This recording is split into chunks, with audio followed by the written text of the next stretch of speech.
Welcome to the World Builders Anvil, episode 247. 9 steps to getting ready for NaNoWriMo 2018.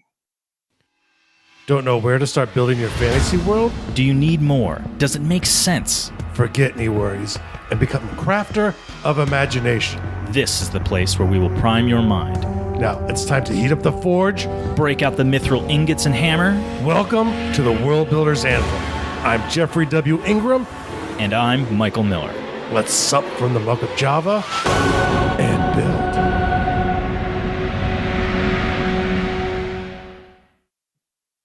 build. Welcome back. As always, I'm Jeffrey W. Ingram. And crustily yours, I am Michael Miller. And he only says that because he's actually encased in crust. It's a new disease. It's mosquito delivered. It's happening right now in the Northeast. I'm telling you that it is not a crust. It is a chrysalid. I am changing. I'm evolving, kind of like a Pokemon. And you choose to call it a disease. I'm telling you it's an improvement. I'm going to come out of this bitch looking like Brundlefly. Well, it won't take much to improve. Okay. Thanks. What are friends for? Okay. With friends like these. And so I want to talk about NaNoWriMo. I always do this probably around October because this is October 7th for the people listening to this. It's a little earlier for Michael and I, but it's coming out that late, so we're more than a week into it. Well, October. NaNoWriMo is November. November. That's right. It's October. Yep. And so, but I always like to be prepared ahead of time. And so if you've been a member of the support group, the Undercrofts support group, which there'll be a link in the show notes. If you don't, it's called the Undercrofts NaNoWriMo support group in Facebook. We've actually in September started doing prep work. One of the members was leading something in September, and now October, I'm actually starting to go through what we're about to talk about here to make sure everyone's ready. Now, we've talked about this several times, episode 132, 195, 142, 140, 147. I mean, this is like our third one, right? On the show? 1, 2, 3, 4, 5. Well, I have 5 episodes listed, but only 4 of those were directly about NaNoWriMo. Well, I'm just talking like this is our third NaNoWriMo that we've addressed in the show. As the show, has come around. And we have several episodes talking about. They'll be linked in the show notes. And we'll also have another episode linked in there that is relevant to this topic.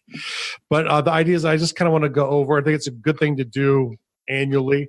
I think it's good to write a NaNoWriMo, even if you're not going to write a novel. Let's say you have a self-help book. Like I could be writing a book on the science of fat. It'll be the most successful self-help book ever because I'll help teach people how to gain weight.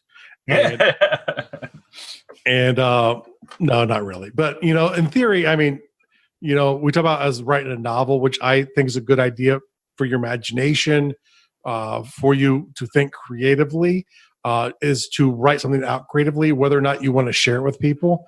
And so NaNoWriMo is a great time to do it. I failed last year. I've succeeded the couple of years before that. Hopefully life will be easier on me this time. So I have failed year after year.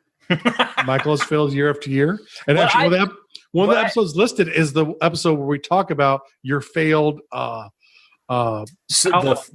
failed outline. Yes. Yeah. But I kind of I don't really chalk it up as a failure except maybe the first year because I haven't really had a full month to do it. November's a tough month. It's usually a tough month for me to take this on. So I just try to get as much done as I can. Yeah. Admittedly, I don't write a whole heck of a lot these days. So last year, was it last year or the year before? You kept throughout the entire process. Well, didn't get it done. Well, the first year I wrote almost the whole time. The second year I probably only wrote for like 2 weeks, but I was working on the project from the prior year. Last year I didn't do anything. And this year I'm not sure if I want to try something new or continue the project that is still incomplete because I would like to have a complete story there, because have it done. Yeah. Well, it still lives in my head. So, I like the idea of having it be a complete story, even if I never share it with anybody. Where that's against the official NaNoWriMo rules I'm more about finishing is better than starting. And so if you have an incomplete one, it's good to finish, because until you finish it, you've never really written a novel. Even if it's no good, you understand all parts of writing the first draft, which is all you're going to do in NaNoWriMo anyway. Unless you're a superstar writer there's one lady who I think actually gets the book published in 30 days. So that takes a lot of coordination and effort and skills. So we're not talking about that here. We're just talking about getting a first draft done. And so the 9 steps. So the first step, talk to your family and or the people you live with and your friends who you hang out with a lot. Let them know that there's going to be periods of time, it should be daily, where you are writing. And whatever the time is, work it out with them ahead of time. Make sure they know. Start sucking up now, because I'm not going to be there helping you get dinner ready or cleaning up quite as much as I did, in October. Make sure they're aware of it before it starts, because if you start doing it and they're not aware of it, they're going to be annoyed because they don't know what you're up to, and they're going to think you're slacking. And you are slacking, but it's for a good reason.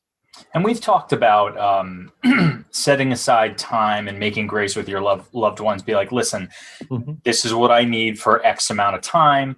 And in kind, I will set aside that same amount of time for you, for whether that is just to spend time together or to for a special project that they are working on. Or what have you, whatever. Yes, you have to be willing to offer. And I believe it was episode 195. Check yourself before you wreck yourself, I believe. It'll be linked in the show notes as well, because it's one of our NaNoWriMo episodes. And obviously, go to NaNoWriMo and sign up. You can get your official Word account that way. You get a little reward at the end if you can complete it, which is awesome. I'm on there. I'll put a link to my NaNoWriMo profile up there. The next thing, and this is where sort of the undercroft comes in, especially the NaNoWriMo support group, and that is make sure to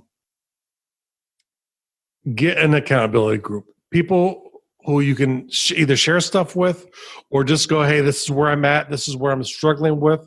People who can maybe give you quick advice or help cheer you through the process, because, if you're a proficient writer, 50,000 words in a month is not a tough task.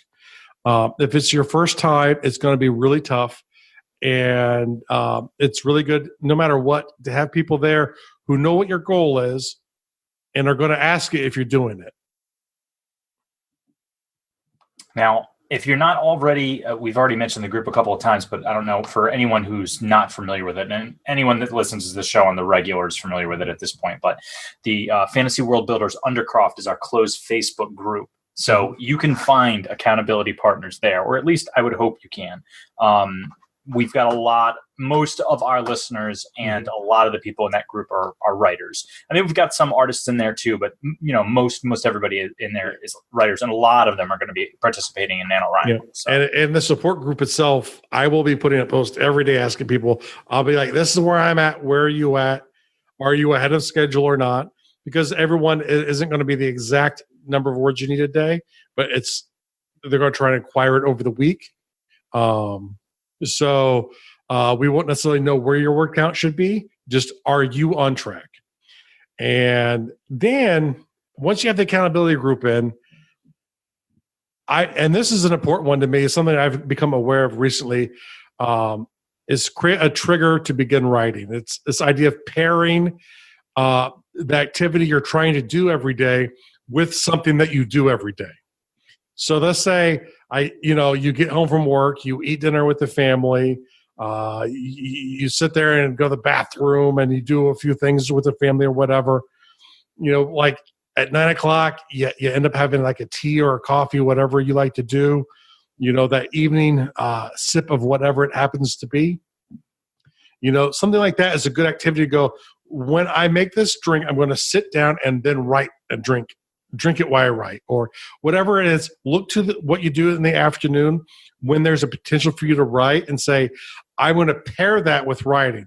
So I'm going to either do it right before and then I'm going to do the normal thing, or right after I finish the normal thing, I'm going to go right into writing. I'm going to come home, going to take my work boots off and, and it could be that. Use the bathroom, and then I'm going to grab a snack and sit down at the computer. And now you might not even have an hour to put aside every day of the week if you're working a full-time job, unless you have a very supportive spouse. Well, did you just say an hour a week or a day? You mean a day? Yeah, right. Okay. And it's going to take you at least an hour a day of writing to get to that goal, unless you're very proficient at typing. It might take you a couple hours a day to, knock out a couple thousand words. But unless you have a very supportive spouse who's really going to let you slack off, you have other commitments you're going to have to do. It's going to be difficult to get through this.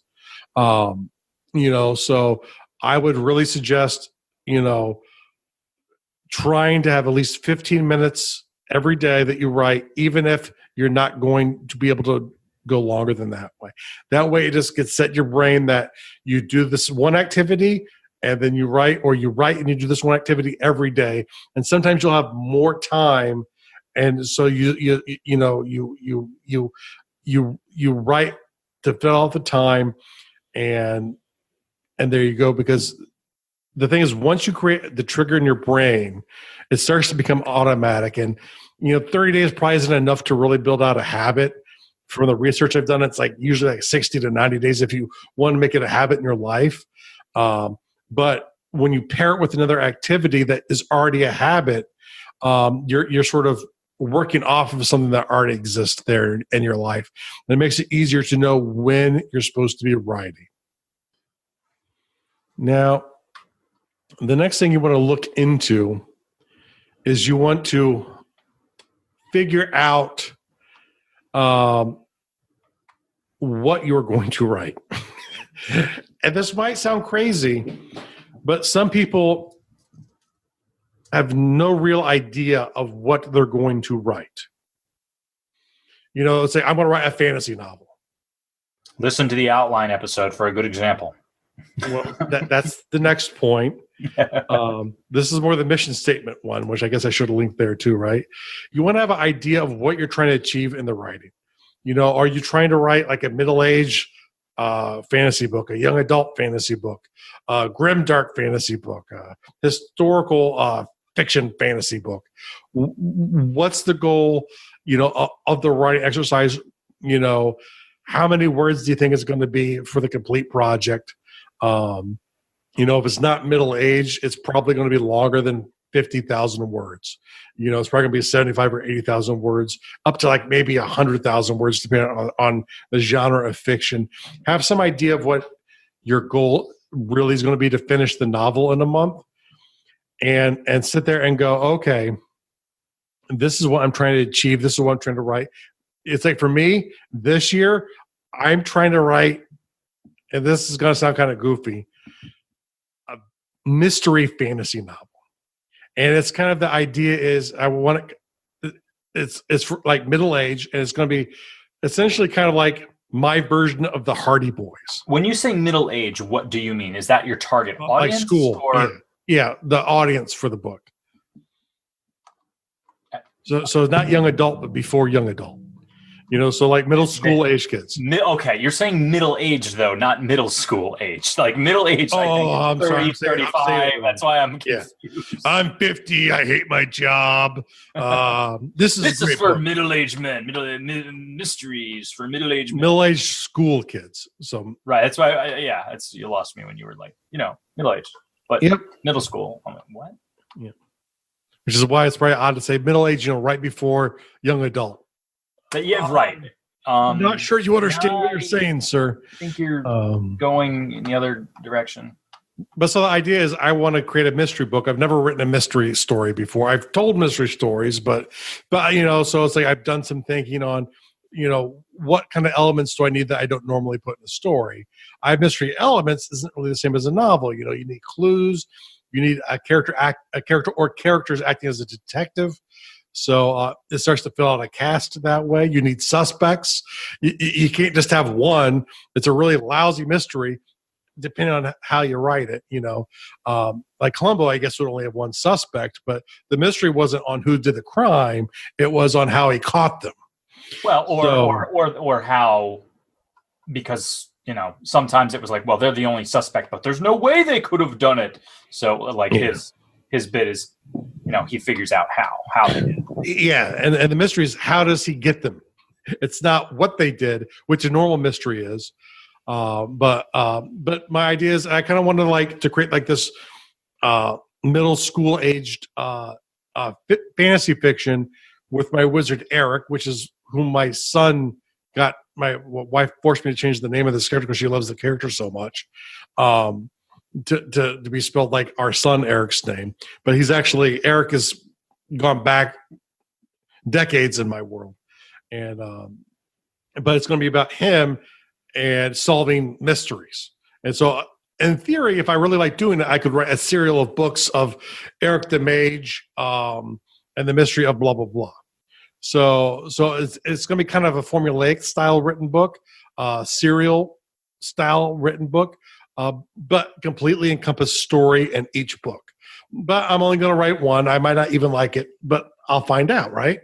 So I like mysteries. I like fantasy, so it should be a natural fit. But we'll see how it goes and how much I enjoy the process, because that's, to me, the most important part. But, you kind of need to have that idea of what you're doing even before you get, and I include it in the outlining, which is step 7, which is very, very important. And I think often forgotten. People are like, okay, I don't want to write a fantasy book about my character Fred saving the world. And if you go back to what episode number was that? It was episode, let's see, do I have it here? A perfect example of why planning is needed for NaNoWriMo and actual brainstorming for a new story. And this was, Michael thought he had a story seed, which he definitely had a seed of a story, but it wasn't enough there to flesh out into a full story. And so we went through the process, and the problem is, and especially in NaNoWriMo, you need to be producing words in draft form. So you need to have an idea of what you're going to write. So I'm a very big fan of outlines, and I have a little bit thorough outlines because I like to flesh out not only the characters but like props, which is what I probably from my acting career I like to call them props. But the inanimate objects that are important for scenes, the places, where things are going to be taking place, to make sure that I don't want to spend time world building, and or at least not for anything important. Like I decided to add Fred the guard in because I think it'll make the scene a little bit more funny, and I decided I want the scene to be a bit more funny, so I added a character in. Who cares? Fred the guard does not get a lot of world building. Or the joke from my old gaming table is blah. Or Halb, which is blah spelled backwards. Halb, I forgot about that. Yeah, and so it's like if you were just like stuck and scrambling for a name for a minor character, it's kind of like putting a red shirt on someone in Star Trek, though, that their name's Halb, they're not too important. They're just like, I couldn't really come up with a name, and Halb sounds better than blah. So, but it's like, go through and really have an idea of the chapters, what you want to accomplish in them. If you're visually based, kind of like, what's the action that is happening here? Is it playing towards the plot? Is it playing towards a subplot? Do I need another subplot to get enough words? Because, and it's probably a little bit tougher if you've never written a novel before. Some chapters are going to take more words than other chapters, at least the way I write. Where I like to write action concise, but I like to containerize it in a chapter. So if there's going to be a fight, it's going to be a fight, an action, a resolution, and maybe a little bit around it. But usually I like to keep action chapters short and choppy, because to me, that's how action happens. And when I'm in other chapters, they're longer, more, and Mike will verify this, longer, more drawn out, just blah, blah, blah. The guy just keeps going and going and going. Could he just shut up and end this conversation? But that really has nothing to do with my writing. That's more just a conversation he has with me. But you can have an idea of, this is going to be a conversational chapter. This is going to be introducing a new a new area. Well, how do you want to introduce the new area? Maybe, if you have a fish out of water, it's him trying to figure out how the new area works. Maybe it's him be given a tour. Maybe it's the classic, well, let me show you around the town scene, and, oh, this is the town square, and this is the castle where the king lives, where he'll send his troops out to take taxes from us. So what's the purpose of the chapter? How's it play into the story? But really, what kind of how do you want to deliver the chapter? Is it going to be mainly conversation? Is it going to be internal, where it's someone working at a desk trying to figure something out? How do you want to deliver the action? What are the characters you need to do this? And do you have all the information you need? Because once you go through that process, you're going to have an idea of who the important characters are. Who do you need to flesh out more as a character? And then you can have all of your world building, and this is really gets to a later point. It helps you get to your world building and get focused world building. So we've gone through so far. We talked to the family. We've set up our account on NaNoWriMo. We've joined the Undercroft's NaNoWriMo support group and the Undercroft if we don't belong. We figured out what we want to write. Well, we've created the trigger. We planned our daily writing times, and we've tailored it to that trigger, so we know that we'll at least do 15 minutes every day. And then, we figure out what we're going to write, and we've now created an outline. These are all the things that we're going through in October, and then get to know your characters and the setting. To me, this is 7 and 8 and 9 are the meat of the month. The other things are things that you should be able to come up with relatively quickly. Maybe figuring out what you're going to write is going to take a little bit longer if you're unfamiliar with it.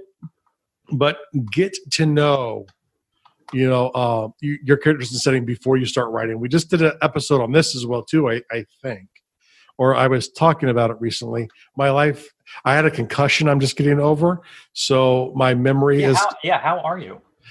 I'm probably about 95% good. Unfortunately, with the type of work I do, I can't be screen free. But starting about 2 days ago, I've had massive strides in my ability to spend time on a screen, which is really frustrating when your small business has you on a screen and you can't do that. It causes stress in your brain. But in the defense of being off the screens, though, I don't really remember half of what I got done when I got anything done anyway. So it probably wasn't the best work. I just get concerned about anything involving memory and memory loss. Yeah. I mean, the benefit you have of going through the process of having a concussion is you notice the changes very easily because it's so foreign, at least it was to me, of the state of the concussed state that, it's like, oh wait, I can now deal with bright lights again, where like the first day, like I turned off lights, I closed curtains because any kind of light annoyed me. The next day, if it was in the other room, it didn't bother me. The day after that, it didn't really bother me much at all. Unless it was like the big lights I use when I'm recording. Which I didn't that week, I think, when I recorded. But, it's like, get to know your characters and setting, write short stories, flesh them out however you do it. You don't want to struggle not understanding a character that's important in your story when you're writing a first draft in NaNoWriMo because you're trying to get through a novel in a month. And you should definitely tag the episode where we talk about mission statement and themes. I got halfway through my book before I realized what the book was about. Yeah. Now, discovering what the book was about was a revelation because the theme was always there. I just didn't realize what I was writing about. Yeah. Like I knew I had a story, but I was literally halfway through the book and then realized, oh, this is the subtext. And I find it kind of helps if you know what your subtext is before you write half the novel. Yeah. It just so happens that my subconscious was doing the work for me. And it's not that it won't necessarily come out, but it's you probably won't have the coherency that you want with it. if it's strictly subconscious. And you might get lucky, but the idea is if you kind of know what your subtext is, you know what all this is because you're familiar with the work, then before you start writing it, you've done that thought process to it. You sit there and go, I need a subplot to explain why this character is going to do a violent act at the end when their character is so opposed to violence throughout. So I'm going to need something. So it gives people a reason to believe when it gets to the point where I need them to break themselves later on. And breaking characters is a great way to propel stories forward. Absolutely. And you can do it sudden, but sometimes if they're all sudden changes, they'll start to feel forced, but without going too much more into that, it's like really get to know your characters. If they know each other, know how they know each other. What do they think of each other? Know these types of things before you get writing, because when you're writing out the story, you don't want to get stuck going, I'm not sure how my character would think about this. You should be familiar with how your character would react in a circumstance. And if you have a good outline done, you'll know how to get them back on track if it takes them off a track. So it'll help eliminate lots of problems that you'll run into naturally if you create an outline and know your characters and setting before you start. And finally, number 9 is finish the world building you need for the story before the month starts. I'm a fan of just-in-time world building, and there might be things that get fleshed out a little bit more in the work itself, but you don't want to be making major world building decisions for characters or for places or for props once you've started writing. It'll be very, very distracting, and world building is a black hole that can suck your soul into it for 30 days easy. I want to throw out the caveat unless you're using it to solve a problem. Like if you realize that, if I just do this one thing, like if I just create this one MacGuffin, then I can totally solve my the problem that I'm hung up on. I'm not saying it's criminal to do it. I'm saying is if you have a good outline and you know your characters and setting and kind of review your outline once you get to know them, as you get to know them, you should know most of these problems as they come up, and you'll be able to fix it. So, but worst case scenario, add something, but don't flesh out anything extra, any extra word, any extra detail that is not needed for the story. Once you get into NaNoWriMo, this is the time, October, to finish that stuff up to the best of your ability. No one's perfect though, and if you screw up and you have to world build something, keep it focused, but don't beat yourself up over it. You're human. What the hell was that? Sound like a firework. Okay. And now I do have one bonus tip. This isn't on helping you get through. This is a tip, a warning, we'll say. And that's remember that life happens. It will continue to happen in November. One of the reasons why it's important to try and write every day is because if you only have one day a week that you can focus on writing, realize that at least one of those days will probably get taken away from you. So always try and be ahead of where your word count is, because worst case scenario, you get done in 28 days or 26 days or 21 days. Best case scenario, you lose some important writing time, and now you have very little chance of catching up, and you feel behind, you lose your momentum, and you go. Just remember, life won't stop happening, even if your family's supporting you in November. And if you realize that you're having a baby, you're approaching the end of having a baby, realize it'll be very, very difficult to do this, just as a warning, as I learned last year. So the real world tip is don't have babies. In or around November. Yeah. Skip in November. No babies. Sorry. Honey, can we push this off a couple months? I know you've already been pregnant, but I had a friend who had a baby at the end of December, and it really worked out really well. Just wait. Just hold that thought. That's all I'm asking. Could you just gestate for like 14 or 15 months? Just to get us through this period of time? Yeah. That would be a conversation I would not want to have unless I wanted to get hit, which, it's possible. Okay. So for your real world task of the day, though, is start your NaNoWriMo prep. Go join the support group as part of that, which is also your real world task.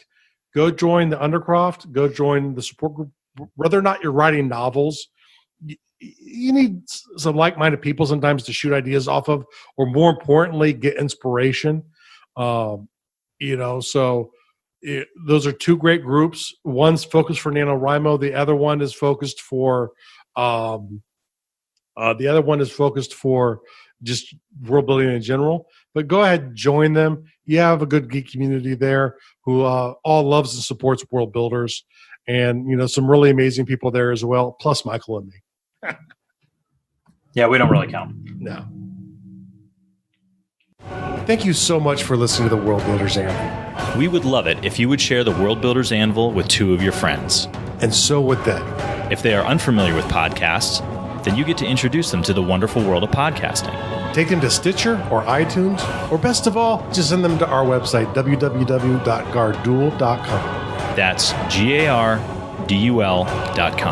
Now strike while the mithril's hot.